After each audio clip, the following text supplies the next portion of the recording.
Hello friends, Umiya ફૂડમાં તમારું સ્વાગત છે। તો આજે આપણે કાચા બટાકામાંથી એક સરસ એવો નાસ્તો બનાવીશું। તે ખાવામાં હેલ્ધી તો છે જ, પણ ઉપરથી થોડો ક્રિસ્પી અને થોડો ચટપટો હશે। ઉનાળામાં થોડી ભૂખ લાગતી હોય, પાણી પી પીને આપણને ભૂખ ઓછી લાગતી હોય, તે માટેનો આ બેસ્ટ ઓપ્શન છે। તો ચાલો શરૂ કરીએ। તો આપણે પહેલાં એક કઢાઈ લઈશું, એમાં આપણે 2 કપ પાણી એડ કરીશું। 1 કપ લીધું અને આ બીજો કપ, તો આપણે 2 કપ પાણી એડ કરીશું। હવે ગેસ ચાલુ કરી દઈશું એટલે આપણું પાણી ગરમ થતું થાય। હવે એમાં આપણે મસાલા એડ કરીશું। પહેલાં આપણે સ્વાદ પ્રમાણે મીઠું એડ કરી દઈશું। પછી થોડા ચીલી ફ્લેક્સ લીધા છે, આની જગ્યાએ તમે લાલ મરચું પાવડર એડ કરવો હોય તો એ પણ એડ કરી શકો। આદુ મરચાં અને લસણની પેસ્ટ બનાવી છે, એ આપણે એડ કરી દઈશું। તમે લસણ ના ખાતા હોય તો એવોઇડ કરી દેવાનું। થોડું આપણે આખું જીરું એડ કરીશું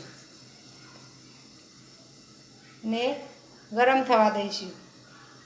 તો આ પાણી ઉકળે ત્યાં સુધી આપણે બટાકાને છીણી લઈશું। તો આ રીતની નાની છીણી આવે છે, એમાં આપણે બટાકાને છીણવાનું છે। મોટું છીણામાં નથી કરવાનું, આ રીતનું નાનું છીણ જ કરવાનું છે। તો આપણે આ રીતે બટાકાને છીણી લઈશું। આ રીતનું ઝીણું છીણ આપણે તૈયાર કરવાનું છે। મેં 2 બટાકાનું છીણ કરી લીધું છે। હવે આપણે આને પાણીમાં એડ કરી દઈશું। તો આ પાણી થોડું થોડું ઉકળવા લાગ્યું છે, બટાકું એડ કરી દઈશું। જો તમે વહેલા છીણીને રાખો તો તમારે પાણીમાં રાખવાનું। હવે આપણે આ રીતે 2 મિનિટ પાણીમાં બટાકાને ચડવા દઈશું।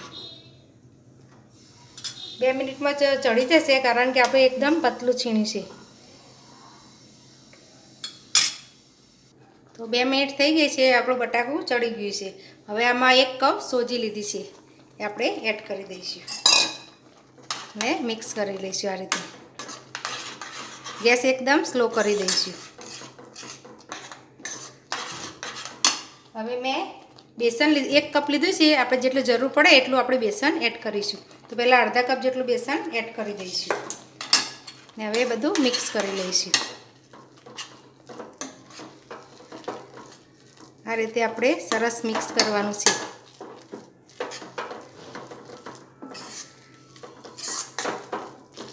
હજી થોડું નરમ છે એટલે આપણે થોડું બેસન એડ કરીશું।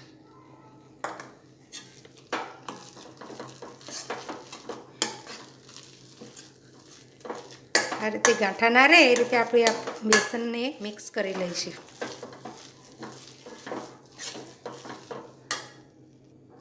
તો સરસ મિક્સ થઈ ગઈ છે ને આ રીતે લોટના લુવા જેવું થઈ જશે। ગેસ આપણે હવે બંધ કરી દઈશું। મેં 1 કપ બેસન લીધેલું, એમાંથી મોટી 2 ચમચી જેટલું બેસન વધ્યું છે। હવે આપણે ગેસ બંધ કરી અને ઢાંકણ ઢાંકી થોડું ઠંડુ થવા દઈશું। હવે મેં આ રીતે ડીશને ગ્રીસ કરી લીધી છે। હવે આપણે જે લોટ બનાવેલો એ આપણે આ રીતે એક પ્લેટમાં લઈ લઈશું અને આ રીતે ફેલાવી લઈશું। ગરમ છે એટલે થોડું ધ્યાન રાખવાનું। મેં આખી થાળીમાં ફેલાવી લીધું છે। હવે આ રીતે એક વાટકીને ગ્રીસ કરી ને આ રીતે આપણે લીસું કરી દઈશું। એકદમ આ રીતે પ્રેસ કરીને ફેલાવવાનું, વચ્ચે જગ્યા ના રહેવી જોઈએ। હવે આને આપણે 10 મિનિટ સ્ટીમ કરીશું। હવે પાણી ગરમ કરવા મૂકી દીધું છે। હવે આપણે ડીશને સ્ટીમ થવા મૂકી દઈશું।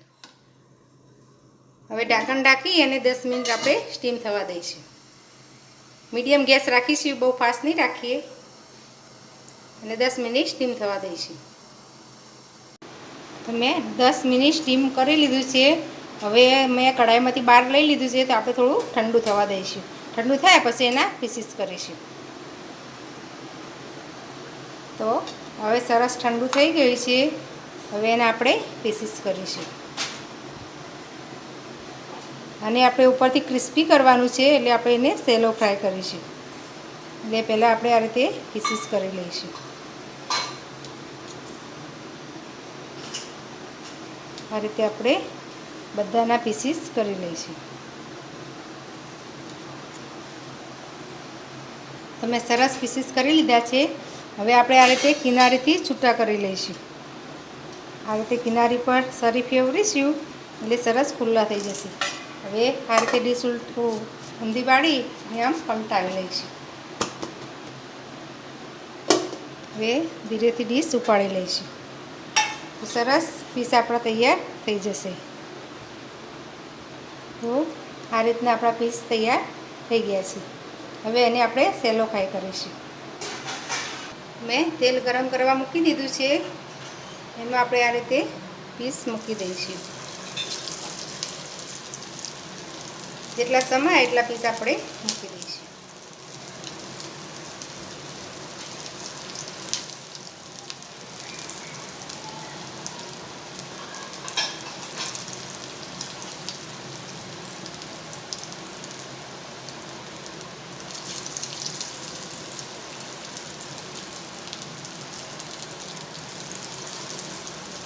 મેં 5 પીસ મૂક્યા છે, 3 પીસ બાકી છે, આપણે પછી કરીશું. તો ગેસ આપણે ફાસ્ટ જ રાખીશું અને ક્રિસ્પી થાય ત્યાં સુધી આપણે એને થવા દઈશું. તો 2 મિનિટ જેવું થઈ ગયું છે. હવે આપણે નીચે ચેક કરીશું. તો સરસ ક્રિસ્પી થઈ ગયું છે. હવે પલટાવી લઈશું. આ રીતે આપણે બધાને પલટાવી લઈશું. નીચે સરસ ક્રિસ્પી થઈ ગઈ છે. બીજી સાઈડ પણ આપણે એવી જ ક્રિસ્પી કરવાની છે. આ રીતે હળવા હાથે આપણે પલટાવી લઈશું. આ રીતે 2 લઈશું આપણે જારો અને ચીપ્યો એટલે ફટાફટ પલટી જશે. હવે નીચેની સાઈડ પણ એ રીતે જ આપણે ક્રિસ્પી કરી લઈશું. હવે આપણે નીચેની સાઈડ પણ ચેક કરી લઈશું. આ રીતે સરસ ક્રિસ્પી થઈ ગઈ છે. હવે એને પ્લેટમાં લઈ લઈશું. હવે બધા પ્લેટમાં લઈ લીધા છે. હવે આ રીતે આપણે બીજા પીસીસને પણ આ રીતે ઉપરથી ક્રિસ્પી કરી લઈશું. તો આપણો સરસ નાસ્તો તૈયાર થઈ ગયો છે. તમે જોઈ શકો છો, ઉપરથી તમને બતાવી દઉં, સરસ ક્રિસ્પી આપણો નાસ્તો તૈયાર થયો છે. તો તૈયાર છે આપણો કાચા બટાકામાંથી બનતો હેલ્ધી અને સરસ ચટપટો એવો નાસ્તો. તો જો તમને અમારી રેસીપી ગમી હોય તો મારા વિડીયોને લાઇક, શેર અને મારી ચેનલને સબસ્ક્રાઈબ જરૂર કરજો. ફરી મળીશું આવા નવા વિડીયો સાથે. ધન્યવાદ.